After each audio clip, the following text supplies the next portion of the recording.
Hi all, ఎలా ఉన్నారు అందరూ? బాగున్నారా? ఈరోజు వీడియో వచ్చేసి రోజ్ పెటల్ పౌడరు. ఇది మనం ఇంట్లోనే ఈజీగా ఎలా చేసుకోవాలో చూద్దాము. నేను కొన్ని రోజెస్ తెప్పించుకున్నాను. అవి మిగిలాయన్నమాట. వాటిని నేను ఇట్లా పెటల్స్ అన్నీ విడదీసి పేపర్ వేసుకొని కాసేపు ఎండలో ఉంచుకున్నాను. ఇలా బాగా డ్రై అయిపోయాయండి. వీటిని మంచిగా క్లీన్ చేసుకొని పక్కన పెట్టుకుందాము. ఇవి ఇలాగైనా టీలలో కానీ బిర్యానీలో కానీ యూస్ చేసుకోవచ్చు.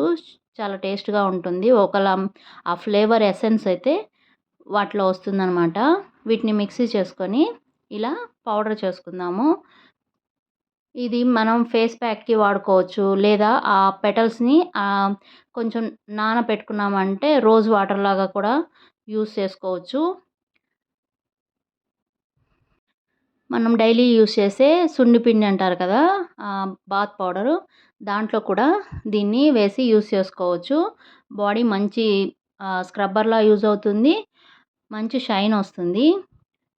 ఈ వీడియో కనుక నచ్చినట్లయితే లైక్ చేయండి, షేర్ చేయండి, సబ్స్క్రైబ్.